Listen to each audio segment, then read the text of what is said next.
नवोदय जमीन में विकास कडले आपण पाहतोय थेट लॉर्ड बुद्ध टी व्ही आणि आज आहोत आपण हिवाळी अधिवेशनामध्ये आणि हिवाळी अधिवेशनातल्या नागपूर विधान भवनामध्ये आपल्यासोबत आहेत विधान परिषदेचे आमदार अमित गोरके आपल्याबरोबर आणि सध्या त्यांनी जे विषय संसदेत मांडलेत ते एकदम चर्चेत जोरदार चर्चेमध्ये येत आहेत। महानगरपालिकेचा टॅक्सचा प्रश्न असेल, त्याच्यानंतर एससी जातीमधले उपवर्गीकरणाचा प्रश्न असेल आणि अनेक आता अनधिकृत टावरचा प्रश्न असेल आजचा, अशा अनेक मुद्दे घेऊन त्यांनी जे विधान परिषदेमधलं हाऊस आहे ते गाजवलेलं आहे। जाणून घेऊयात की नक्की कशा पद्धतीने गेल्या 5 दिवसांमध्ये त्यांचं हे कार्य झालेलं आहे। भाऊ जय भीम। जय भीम। काय सांगाल की विधान भवनामध्ये किंवा विधान परिषदेच्या हाऊसमध्ये गेल्या 2-3 दिवसामध्ये आपण चर्चेत आहात। एक तर पिंपरी चिंचवडचा आपला टॅक्सचा प्रश्न असेल किंवा एससीचा उपवर्गीकरणाचा प्रश्न असेल किंवा आजचा नव्याने जो अनधिकृत टावरचा प्रश्न असेल, काय सांगाल नेमकं कशा पद्धतीने हे मुद्दे जे आहेत ह्या भ्रष्टाचाराकडे तुम्ही कशा पद्धतीने लक्ष देता?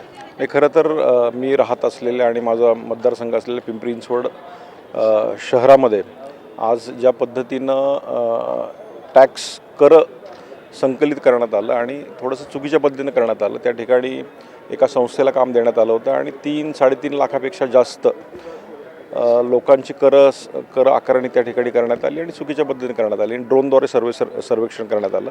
याची मी मागणी केली की आपण कशा पद्धतीने केलं, का केलं, कधी केलं, किती लोकांकडून आपण कर वसूल केला, किती लोकांचा प्रलंबित आहे आणि कशा पद्धतीने ह्याच्यामध्ये चुकीच्या पद्धतीनं हा सगळा कारभार झाला हे निदर्शनास आणून दिलं। दुसरं, पिंपरी चिंचवड शहरामध्ये 950च्या आसपास टॉवर आहेत आणि त्याच्यामध्ये जवळजवळ 390 टॉवर हे अनधिकृत आहेत आणि हा प्रश्न मी विचारला होता आपल्या महापालिकेला आणि संबंधित अधिकाऱ्यांना की हे अनधिकृत आहेत का। त्याचं उत्तर असं आलं की होय, हे अनधिकृत आहेत। माझा प्रश्न असा होता, मग हे आपण कधी अधिकृत करणार आहे? ते म्हटले आता आम्ही कारवाई चालू करू। म्हणजे माझ्या प्रश्नाची आपण वाट बघत होतात का? आणि ह्या टॉवर्समुळे आज आपल्या भागातील पक्षी असतील, चिमण्या असतील किंवा लोकांना कॅन्सरचं प्रमाण वाढलेलं आहे, आजारपण वाढले, हे सिद्ध झालेलं आहे आणि अशा पद्धतीने हे टॉवर्स अनधिकृत होत असताना अधिकारी झोपले होते का? तर ह्या सगळ्या चौकशीची मागणी मी केली आणि काय आपण कारवाई करणार आहात, या अधिकाऱ्यांवर काय कारवाई करणार आहात आणि नेमकं ह्याच्या मागे कोण आहे, कुणाच्या संगनमताने एवढे टॉवर उभारले गेले, याची चौकशीची मागणी मी केली आणि त्याचं उत्तर आणि त्याबाबतचं लवकरात लवकर धोरण आणि उत्तर माननीय मंत्र्यांनी सांगितलं आहे, पटलावर आलं की आम्ही ते देऊ। दुसरा महत्त्वाचा प्रश्न महाराष्ट्राच्या दृष्टीने अत्यंत अनुसूचित जातीच्या दृष्टीने महत्त्वाचा होता, तो म्हणजे अनुसूचित जातीचं उपवर्गीकरण व्हावं। हे 1 ऑगस्ट 2024ला सर्वोच्च न्यायालयाने निकाल दिला। त्या सर्वोच्च न्यायालयाच्या निकालाच्या खंडपीठामध्ये माननीय गवई साहेब स्वतः त्यावेळेस सरन्यायाधीश होते आणि त्याच्यामध्ये उपवर्गीकरण जाहीर करा, उपवर्गीकरण लागू करा असं आदेश आपापल्या परीनं राज्यांनी तो निर्णय घ्यावा असाही दिला। आपल्या बाजूच्या राज्यांमध्ये ते उपवर्गीकरण जाहीर झालं, पण आजही महाराष्ट्रामध्ये उपवर्गीकरण लागू झालेलं नाही।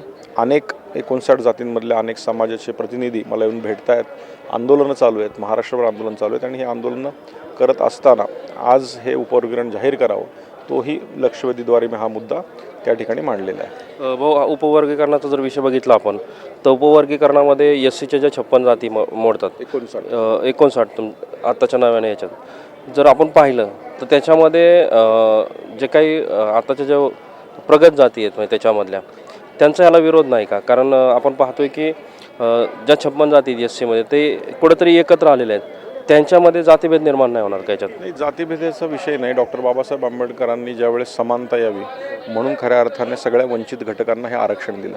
आरक्षण दिल्यानंतर सगळ्यांना त्याचा फायदा होईल असं अपेक्षा होती, सगळ्यांना त्याचा फायदाही झाला, पण काही समाज त्या आरक्षणामुळे खऱ्या अर्थानं प्रगत झाला याचा आनंद मलाही आणि आपल्या सगळ्यांना पण आहे। पण काही जो खऱ्या अर्थानं वंचित समाज आहे, गरीब समाज आहे, जो शिक्षणापासून वंचित राहिला, सरकारी नोकऱ्यांपासून वंचित राहिला, पोलीस भरत्यांपासून वंचित राहिला, त्याला कारणं आहेत। मग ती गरिबी असेल, त्यांच्यापर्यंत त्या योजना पोचल्या नाही आहेत किंवा पारंपरिक गरिबी, ह्या सगळ्या गोष्टी आहेत। त्यामुळे तो विशिष्ट जो समाज आहे त्या समाजापर्यंत हे आरक्षण पोचावं या भावनेने हे खंडपीठाने निर्णय घेतलेला आहे। हा निर्णय माझा नाही, किंवा ज्यावेळेस खंडपीठ बसतं 5-5, 6-6 लोकांचे तज्ज्ञ बसतात, त्याच्यावर विचारविनिमय होतं आणि मग निर्णय दिला जातो।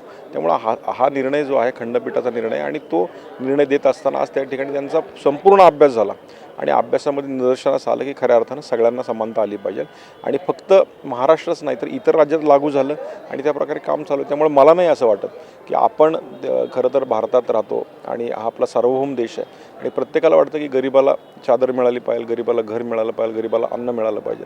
त्याच भावनेने सगळे एकत्र येतील त्यामुळे ह्याचा कोणाला त्रास होईल असं मला वाटत नाही. काल आपण पाहिलं की काही नागपूरचेच काही ठराविक समता सैनिक दल असेल किंवा इतर काही संघटना असेल, त्यांनी देखील ह्या अवकाडाच्या प्रश्नाला विरोधात्मक मोर्चा काढला. नाही, प्रत्येकाचे विचार असतात. मी पुन्हा एकदा सांगतो की सर्वोच्च न्यायालयाचे जे सरन्यायाधीश, माजी सरन्यायाधीश माननीय गवई साहेब, हे स्वतः या आरक्षणासाठी पॉझिटिव्ह आहेत. याच्या आधी त्यांनी वेळोवेळी स्टेटमेंट दिलं आणि ते स्वतः होते. त्यामुळे गवईंपेक्षा मला वाटत नाही की महाराष्ट्रामध्ये आज आपलं सर्वोच्च एवढं मोठं पद कोणाला मिळालं. त्यामुळे मला असं वाटतं की प्रत्येक गोष्टीला विरोध होत असतो. विरोध हा तात्विक असू शकतो, विरोध हा वैचारिक असू शकतो. विरोधाला विरोध न जुमानता आणि त्यात कुणाचं भलं होणार आहे हे प्रत्येकाने बघितलं पाहिजे. हा काय माझ्या एकट्याचा विषय नाही आहे, हा संपूर्णपणे हा महाराष्ट्रातील ह्या गोरगरीब जनतेचा विषय आहे. भाऊ, आपण ह्याच्यात जर पाहिलं तर ह्याच्यामध्ये हा जो काही डाटा आहे समजा इतर जातींचा, तो प्रासंगिक डाटा आपल्या सरकारकडे आहे का? आणि हे कोर्टामध्ये पुढे टिकेल का? हे कसं आहे की आत्ता आज त्या ठिकाणी अनंत बदर समिती जी आहे ती काम करते आणि त्या समितीच्या माध्यमातून हे निर्णय त्या ठिकाणी होणार. त्या बदर समितीचा जो अभ्यास आहे तो अभ्यास पूर्ण व्हायचा आहे आणि तो येण्याचाच विलंब होतो. म्हणूनच आम्ही सारखं म्हणतो की बदर समितीने त्यांचं काम लवकरात लवकर पूर्ण करून द्यावं. त्यामुळे मला असं वाटतं की जे काही होईल ते कोर्टात टिकण्यासाठीच असेल आणि तशाच पद्धतीनं हे वर्गीकरण जाहीर केलं जाईल. भाऊ, आता सध्याने जर बघितलं तर मागासवर्गीय चेहऱ्यामध्ये अमित गोरखे हे नाव संपूर्ण महाराष्ट्रामध्ये गाजतंय आणि वाचनाची आवड असणारे आमदार म्हणून सध्या आपण कालचा उपक्रम जसं पाहिलं, पुणेकर पुस्तक वाचतात वगैरे, अशा अनेक उपक्रम आपल्या माध्यमातून काय वाचनालय जे आहेत हल्ली बंद होत चालले आहेत, मोबाईलचा जमाना आहे, काय हाऊसमध्ये ह्याच्याविषयी कुठली चर्चा झाली का की वाचनालय पुस्तकं वाचण्याची आवड निर्माण करण्यासाठी कुठले निर्णय घेण्यात आले का? खरं तर मी महाराष्ट्राच्या ग्रंथालय समितीवर पण आहे आणि त्या ग्रंथालय समितीच्या माध्यमातून प्रत्येकाने त्या ग्रंथालयात येऊन वाचन केलं पाहिजे असा एक उपक्रम या ठिकाणी आहे. पण महाराष्ट्राचे लाडके मुख्यमंत्री माननीय देवेंद्रजी फडणवीस यांचा जर व्यासंग पाहिला तो वाचनाचा व्यासंग आहे आणि हाच व्यासंग जपत असताना आम्ही त्यांचा आदर्श घेऊन त्याचबरोबर आपल्याला माहिती साहित्यरत्न लोकशाहीर अण्णाभाऊ साठे की जे असं म्हटलं जातं की काही दिवसासाठी शाळेत गेले पण त्यांनी आज 35पेक्षा जास्त खंड निर्मिती केली, आज अनेक पुस्तकं लिहिली. त्यामुळं पुस्तकं वाचली पाहिजे, कारण वाचाल तर वाचाल असं आहे. आणि आज मोबाईलच्या जमान्यामुळे मध्ये अगदी 2 सेकंदात आपल्याला रील पुढं ढकलायची सवय झालेली आहे. त्यामुळं प्रत्येकाने वाचलं पाहिजे आणि वाचत असताना ऐकण्याची सवय आपण निर्माण केली पाहिजे. भाऊ, जाता जाता संपूर्ण लॉर्ड बुद्धा टी व्हीच्या माध्यमातून तुम्हाला पूर्ण भारत पाहतोय, काय सांगाल की असा कोणता मुद्दा आहे गेल्या 5 दिवसाच्या चर्चेमध्ये जो तुमच्या मनाला भावून गेला आहे आणि ते मुद्दे संपूर्ण प्रत्यक्षात अंमलात आले पाहिजे, संविधानाची अंमलबजावणी झाली पाहिजे, असे कोणते मुद्दे तुमच्या संपूर्ण हाऊसमध्ये पीठासनावरती बसल्यानंतर काही प्रश्न विचारत असताना कोणते मुद्दे असे अनुभवले गेले? अनेक प्रश्न आहेत. आता साताऱ्यामध्ये परवा दिवशी एक घटना घडली, तो विषय मी आज घेणार आहे. त्याच्यामध्ये एक गरीब मागासवर्गीय कुटुंब शेतामध्ये काम करत असताना लहान मुलगा शेततळ्यामध्ये पडला. तर त्याला वाचवण्यासाठी आईनी उडी मारली, तिला पोहता येत नव्हतं आणि त्या दोघांना वाचवण्यासाठी वडिलांनी उडी मारली आणि तिघंही शेततळ्यात मृत्युमुखी पडले. किंवा मागे आणि मग एकुलता एक मुलगा त्या ठिकाणी राहिला, तर त्याचं काय करायचं? मग त्यांना निधी मिळवून देण्याचा विषय असेल किंवा आज मी मगाशी सांगितल्याप्रमाणे की बगडचा विषय असेल, मगाशी सांगितल्याप्रमाणे टॉवर लाईनचा मी घेतलेला विषय असेल आणि अनेक विषय असे येतात की गोरगरिबांच्या हक्काचे विषय आहेत. आज स्लम रिडेव्हलपमेंटचा प्रश्न आहे की आज स्लम खऱ्या अर्थाने SRA आज सगळीकडे काम चालू आहे, पण SRAमध्ये कोणाची पोटं भरत आहेत आणि का भरत आहेत? आज गोरगरीब जनतेंना 300 स्क्वेअर फूटचा आमिष दाखवून आज करोडो रुपये बिल्डर आज खऱ्या अर्थाने त्यातनं कमवत आहेत. मग ह्या अशा पद्धतीनं काम करत असताना त्यांच्यावर अंकुश आणणं हे तेवढंच महत्त्वाचं आहे. त्यामुळे असे विषय येत आहेत. अजून एक महत्त्वाचा विषय मी घेतला आहे की आज महाराष्ट्रामध्ये अनेक ठिकाणी जर आपण गेलो गावखेड्यामध्ये एखादा माणूस, खास करून मागासवर्गीय माणूस मृत्युमुखी पडला तर त्याला स्मशानभूमी मिळत नाही, हे दुर्दैव आहे.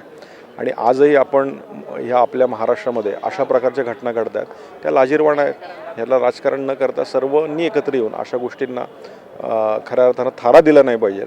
आणि हे सगळे भावनिक विषय आहेत. हे विषय या विधिमंडळात येतात. आज डॉक्टर बाबासाहेब आंबेडकरांच्याच खऱ्या अर्थानं आशीर्वादामुळे मी या ठिकाणी या विधिमंडळात माझा आवाज उचलू शकतो याचा मला अभिमान आहे. आणि हे हृदयस्पर्शी अनेक विषय आहेत की जे खऱ्या अर्थानं ऐकल्यानंतरही थोडंसं मन हेलावून जातं, पण याच्यासाठी लढा दिला पाहिजे. छत्रपती शिवाजी महाराजांच्या महाराष्ट्रामध्ये त्यांनी दिलेला जो आपल्याला संदेश आहे तो पूर्ण करण्यासाठी छत्रपती शिवाजी महाराजांसारखी धडाडी प्रत्येकामध्ये आली पाहिजे. डॉक्टर बाबासाहेब आंबेडकरांचे विचार आपण खऱ्या अर्थानं घेतले पाहिजेत. शाहू फुले आंबेडकरांची विचारसरणी जोपासून महाराष्ट्र पुढं गेला पाहिजेत, याच भावनेने या विधिमंडळात आपण काम करतो. अच्छा भाऊ, आता एक राजकीय प्रश्न घेतो की सध्या महानगरपालिकेच्या निवडणुका येऊ घातल्यात. गेल्या 2 दिवसामध्ये, पुढच्या 2 दिवसामध्ये हाऊसचं पूर्ण कामकाज संपेल, म्हणजे आपलं हे अधिवेशन संपेल. त्यानंतर महानगरपालिकेच्या निवडणुका लागतील. पिंपरी चिंचवडची देखील जबाबदारी तुमच्याकडे देण्यात आलेली आहे. कशा पद्धतीने महायुतीच्या माध्यमातून निवडणूक लढली जाईल? कारण असं म्हटलं जातं आहे की पिंपरी चिंचवड शहरामध्ये राष्ट्रवादी मिठाचा खडा टाकते का भाजप खडा टाकते, ह्याच्याकडे सर्वांचं लक्ष लागलं आहे. नाही, खरं तर महायुती करा असं सांगितलं आहे आणि प्रत्येकाने आपापल्या स्तरावर म्हणजे महापालिका स्तरावर निर्णय घ्यावा असं सांगितलं आहे. आज आम्ही सगळे आमदार आणि आमचे शहराध्यक्ष एकत्र बसून याच्यावर स्ट्रॅटेजी ठरवली. कालच आमची नागपुरामध्ये या ठिकाणी बैठक झाली. बैठकीला शत्रुघ्न काटे पण या ठिकाणी होते.